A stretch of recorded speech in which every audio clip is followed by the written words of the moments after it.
इस पूर्णिमा के दिन व्रत, गंगा स्नान और सत्यनारायण जी की कथा का पाठ करते हैं। कहते हैं, जो व्यक्ति सच्चे मन से पूर्णिमा का व्रत रखता है और श्री हरि विष्णु की विधि विधान से पूजा करता है, उसकी सारी मनोकामनाएं पूर्ण हो जाती है। अगर आपने पूर्णमासी का व्रत रखा है तो श्री सत्यनारायण भगवान की इस पावन कथा का अवश्य ही श्रवण करना चाहिए। एक समय की बात है, नेशिरान्य तीर्थ में सोनकादि 88,000 ऋषियों ने श्री सुत जी से पूछा, हे प्रभु, इस कलयुग में मनुष्यों को प्रभु भक्ति किस प्रकार मिल सकती है। हे मुनिश्रेष्ठ, कोई ऐसा तप बताइए जिससे थोड़े समय में ही पुण्य मिले और मनवांचित फल की प्राप्ति हो। सर्वशास्त्रों के ज्ञाता सुत जी बोले, हे वैष्णवों में पूज्य, आप सभी ने प्राणियों के हित में अच्छी बात पूछी है, इसलिए मैं एक ऐसे श्रेष्ठ व्रत के बारे में आपको बताऊंगा जिसके बारे में नारद जी ने लक्ष्मी नारायण जी से पूछा था और लक्ष्मीपति ने मुनिश्रेष्ठ नारद जी से कहा था, आप इसे ध्यान से सुनिए। एक समय की बात है, नारद जी दूसरों के हित की इच्छा के लिए अनेकों लोकों में घूमते हुए मृत्युलोक जा पहुँचे, जहाँ उन्होंने अनेक योनियों में जन्मे सभी मनुष्यों को अपने कर्मों द्वारा अनेक दुखों से पीड़ित देखा।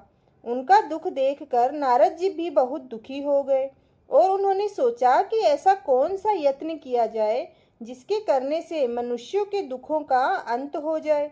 इसी विचार पर मनन करते हुए विष्णु लोक में गए। वहां वह नारायण भगवान की स्तुति करने लगे। स्तुति करते हुए नारद मुनि बोले, हे भगवान, हे नारायण, आप अत्यंत शक्ति से संपन्न हैं। मन तथा वाणी भी आपको नहीं पा सकती। नारद जी की स्तुति सुन भगवान विष्णु बोले, हे मुनिश्रेष्ठ, आपने मन में क्या बात है, आप किस लिए पधारे हैं, उसे निसंकोच होकर कहें। इस पर नारद मुनि बोले, भगवान, मृत्यु लोक में अनेक योनियों में जन्मे मनुष्य अपने कर्मों के द्वारा अनेकों दुख भोग रहे हैं।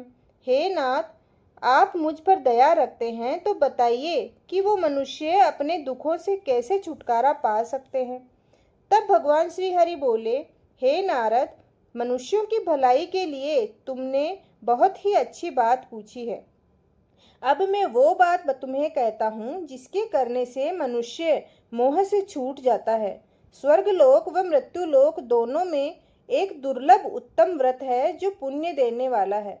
श्री सत्यनारायण भगवान का व्रत विधि विधान से करके मनुष्य तुरंत ही यहाँ सुख भोग कर मरने पर मोक्ष प्राप्त पाता है।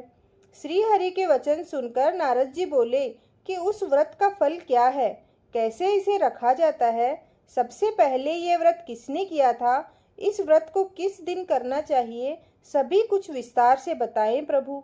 नारद की बात सुनकर श्री हरि बोले, ये व्रत दुख व शोक को दूर करने वाला है और विजय दिलाने वाला है। मनुष्य को भक्ति और श्रद्धा के साथ शाम को श्री सत्यनारायण जी की पूजा ब्राह्मणों और बंधुओं के साथ करनी चाहिए। भक्ति भाव से नैवेद्य केले का फल, घी, दूध और गेहूं का आटा सवाया ले। गेहूं के स्थान पर साठी का आटा, शक्कर और गुड़ लेकर वह सभी भक्षण योग्य पदार्थों को मिलाकर भगवान का भोग तैयार करें। इस दिन ब्राह्मणों सहित बंधु बांधवों को भोजन कराएं। उसके बाद स्वयं भोजन ग्रहण करें। भजन कीर्तन के साथ भगवान की भक्ति में लीन रहें। इस तरह से सत्यनारायण भगवान का ये व्रत करने पर मनुष्य की सभी इच्छाएं निश्चिंत रूप से पूरी हो जाती है। इस कली काल अर्थात कलयुग में मृत्यु लोक में मोक्ष का यही एक सरल उपाय है। श्री सत्यनारायण व्रत कथा का पहला अध्याय संपूर्ण। बोलिए श्री सत्यनारायण भगवान की जय। सत्यनारायण भगवान की व्रत कथा का दूसरा अध्याय। सुत जी बोले, हे ऋषियों, जिसने पहले समय में इस व्रत को किया था उसका इतिहास कहता हूँ, ध्यान से सुनो। सुंदर काशीपुरी नगरी में एक अत्यंत निर्धन ब्राह्मण रहता था। भूख प्यास से परेशान वह धरती पर घूमता रहता था। ब्राह्मणों से प्रेम करने वाले भगवान ने एक दिन ब्राह्मण का वेश धारण कर उसके पास जाकर पूछा, हे विप्र, नित्य दुखी होकर तुम पृथ्वी पर क्यों घूमते रहते हो। दीन ब्राह्मण बोला, मैं निर्धन ब्राह्मण हूँ, भिक्षा के लिए धरती पर घूमता हूँ। हे भगवान, यदि आप इसका कोई उपाय जानते हो तो कृपा करके मुझे बताइए। वृद्ध ब्राह्मण कहता है कि सत्यनारायण भगवान मनोवांछित फल देने वाले हैं, इसलिए तुम उनका पूजन करो। इससे करने से मनुष्य सभी दुखों से मुक्त हो जाता है। वृद्ध ब्राह्मण बनकर आए सत्यनारायण भगवान उस निर्धन ब्राह्मण को व्रत का सारा विधान बताकर अंतर्ध्यान हो गए। ब्राह्मण मन ही मन सोचने लगा कि जिस व्रत को वृद्ध ब्राह्मण करने को कहा गया है, मैं उसे जरूर करूँगा। यह निश्चय करने के बाद उसे रात में नींद नहीं आई।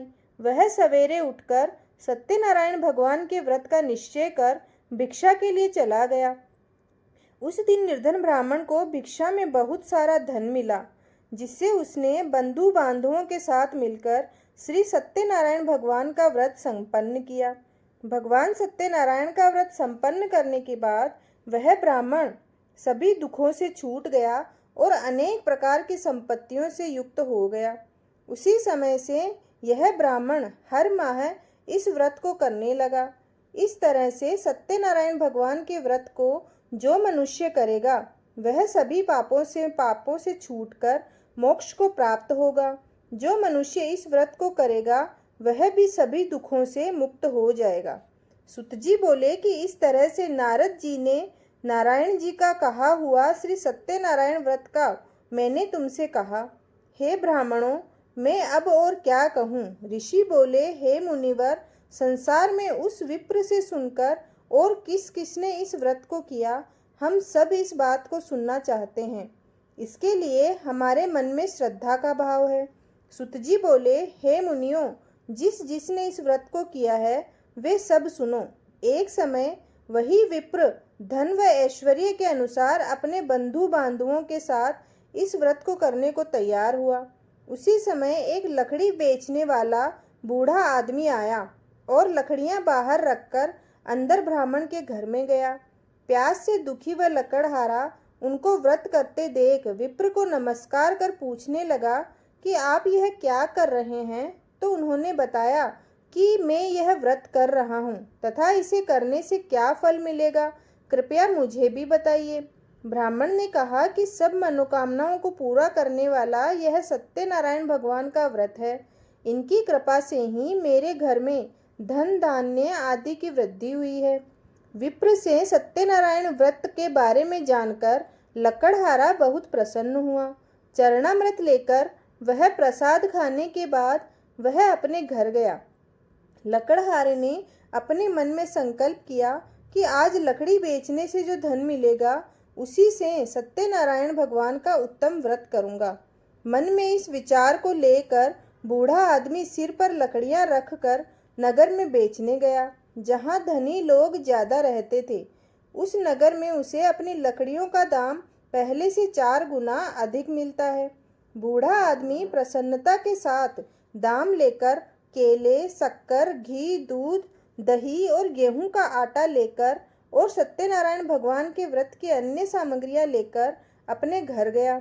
वहां उसने अपने बंधु बांधवों को बुलाकर विधि विधान से सत्यनारायण भगवान का पूजन और व्रत किया। इस व्रत के प्रभाव से वह बूढ़ा लकड़हारा धन, पुत्र आदि से युक्त होकर संसार के समस्त सुख भोग कर अंतकाल में वैकुंठ लोक चला गया। श्री सत्यनारायण व्रत कथा का दूसरा अध्याय संपूर्ण। बोलिए श्री सत्यनारायण भगवान की जय जय। सत्यनारायण भगवान की व्रत कथा का तीसरा अध्याय। सुत जी बोले, हे श्रेष्ठ मुनियों, अब आगे की कथा कहता हूँ। पहले समय में उल्का मुख नाम का एक बुद्धिमान राजा था। वह सत्यवक्ता और जितेंद्रिय था। प्रतिदिन देव स्थानों पर जाता और निर्धनों को धन देकर उनके कष्ट दूर करता था। उसकी पत्नी कमल के समान मुख वाली तथा सती साध्वी थी। भद्रशिला नदी के तट पर उन दोनों ने श्री सत्यनारायण भगवान का व्रत किया। उसी समय साधु नाम का एक वैश्य आया। उसके पास व्यापार करने के लिए बहुत सा धन भी था। राजा को व्रत करते देखकर वह विनय के साथ पूछने लगा, हे राजन, भक्ति भाव से पूर्ण होकर आप यह क्या कर रहे हैं? मैं सुनने की इच्छा रखता हूँ, तो आप मुझे बताएं। राजा बोला, हे साधु, अपने बंधु बांधवों के साथ पुत्र आदि की प्राप्ति के लिए एक महाशक्तिमान श्री सत्यनारायण भगवान का व्रत और पूजन कर रहा हूँ। राजा के वचन सुनकर साधु आदर से बोला, हे राजन, मुझे इस व्रत का सारा विधान कहिए। आपके कथनानुसार मैं भी इस व्रत को करूँगा। मेरी भी संतान नहीं है और इस व्रत को करने से निश्चिंत रूप से मुझे संतान की प्राप्ति होगी। राजा से व्रत का सारा विधान सुनकर व्यापार से निवृत्त होकर वह अपने घर गया। साधु वेश्य ने अपनी पत्नी को संतान देने वाले इस व्रत का वर्णन कह सुनाया और कहा कि जब मेरी संतान होगी तब मैं इस व्रत को करूँगा। साधु ने इस तरह के वचन अपनी पत्नी लीलावती से कहे। एक दिन लीलावती पति के साथ आनंदित होकर सांसारिक धर्म से निवृत्त होकर सत्यनारायण भगवान की कृपा से गर्भवती हो गई। 10वें महीने में उसके गर्भ से एक सुंदर कन्या ने जन्म लिया। दिनों दिन वह ऐसे बढ़ने लगी जैसे कि शुक्ल पक्ष का चंद्रमा बढ़ता है। माता पिता ने अपनी कन्या का नाम कलावती रखा। एक दिन लीलावती ने मीठे शब्दों में अपने पति को याद दिलाया कि आपने सत्यनारायण भगवान के जिस व्रत को करने का संकल्प किया था उसे करने का समय आ गया है। आप इस व्रत को करिए। साधु बोला कि हे प्रिय, इस व्रत को मैं उसके विवाह पर करूँगा। इस प्रकार अपनी पत्नी को आश्वासन देकर वह नगर को चला गया। कलावती पिता के घर में रह वृद्धि को प्राप्त हो गई। साधु ने एक बार नगर में अपनी कन्या को सखियों के साथ देखा तो तुरंत ही दूत को बुलाया और कहा कि मेरी कन्या के योग्य वर देख कर आओ। साधु की बात सुनकर दूत कंचन नगर में पहुंचा और वहां देखभाल कर लड़की के सुयोग्य वाणिक पुत्र को ले आया। सुयोग्य लड़के को देखकर साधु ने बंधु बांधवों को बुलाकर अपनी पुत्री का विवाह करवा दिया। लेकिन दुर्भाग्य की बात यह थी कि साधु ने अभी भी श्री सत्यनारायण भगवान का व्रत नहीं किया। इस पर भगवान क्रोधित हो गए और श्राप दिया कि साधु को अत्यधिक दुख मिले। आपने कार्य में कुशल साधु बनिया जमाई को लेकर समुद्र के पास स्थित होकर रत्नसारपुर नगर में गया। वहां जाकर दामाद ससुर दोनों मिलकर चंद्रकेतु राजा के नगर में व्यापार करने लगे। एक दिन भगवान श्री सत्यनारायण की कृपा से या माया से एक चोर राजा का धन चुराकर भाग रहा था। उसने राजा के सिपाहियों को अपना पीछा करते देख चुराया हुआ धन वहां रख दिया जहां साधु अपने जमाई के साथ ठहरा हुआ था। राजा के सिपाहियों ने साधु वेश्य के पास राजा का धन पड़ा देखा तो वह ससुर और जमाई दोनों को ही बांधकर प्रसन्नता के साथ राजा के पास ले गए और कहा कि उन दोनों चोरों को हम पकड़कर ले आए हैं महाराज, आप आगे की कार्रवाई की आज्ञा दें।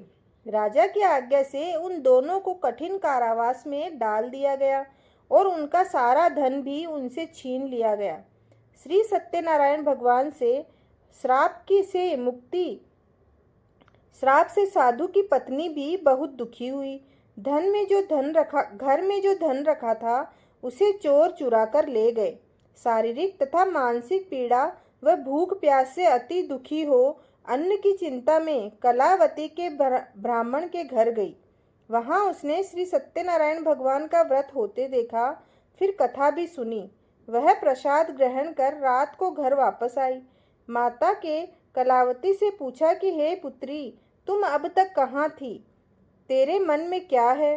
कलावती ने अपनी माता से कहा कि हे माता, मैंने एक ब्राह्मण के घर में श्री सत्यनारायण भगवान का व्रत देखा है।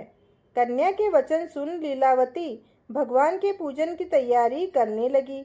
लीलावती ने परिवार व बंधुओं सहित श्री सत्यनारायण भगवान का पूजन किया और उनसे वर मांगा कि मेरे पति तथा जवाई शीघ्र घर आ जाए।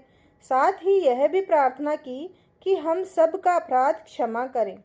श्री सत्यनारायण भगवान इस व्रत से संतुष्ट हो गए और राजा चंद्रकेतु को सपने में दर्शन देकर कहा कि हे राजन, तुम उन दोनों वेश्यों को छोड़ दो। तुमने उनका जो धन लिया है उसे वापस कर दो। अगर ऐसा नहीं किया तो मैं तुम्हारा धन, राज्य व संतान सभी को नष्ट कर दूंगा। राजा को यह सब कहकर वह अंतर ध्यान हो गए। प्रातःकाल सभा में राजा ने अपना सपना सुनाया। फिर बोले कि वणिक पुत्रों को कैद से मुक्त कर सभा में लाओ। दोनों ने आते ही राजा को प्रणाम किया। राजा मीठी वाणी में बोला, हे महानुभावों, भाग्यवश ऐसा कठिन दुख तुम्हें प्राप्त हुआ है, लेकिन अब तुम्हें कोई भय नहीं है। ऐसा कहकर राजा ने उन दोनों को नए वस्त्र और आभूषण दिए और जितना धन उनका लिया था उससे दुगुना धन वापस कर दिया। दोनों वेश्या अपने घर को चल दिए। श्री सत्यनारायण व्रत कथा का 3रा अध्याय संपूर्ण। बोलिए श्री सत्यनारायण भगवान की जय। सत्यनारायण भगवान की व्रत कथा का 4था अध्याय। सुतजी बोले, वेश्य ने मंगलाचार कर अपनी यात्रा आरंभ की और अपने नगर की ओर चल दिए। उनके थोड़ी दूर जाने पर एक दंड वेशधारी श्री सत्यनारायण ने उनसे पूछा कि हे साधु, तेरी नाव में क्या है? अभिवाणी वणिक हंसता हुआ बोला, हे दंडी, आप क्यों पूछते हो? क्या धन लेने की इच्छा है? मेरी नाव में तो बेल व पत्ते भरे हुए हैं। वेश्य के कठोर वचन सुन भगवान बोले, तुम्हारा वचन सत्य हो।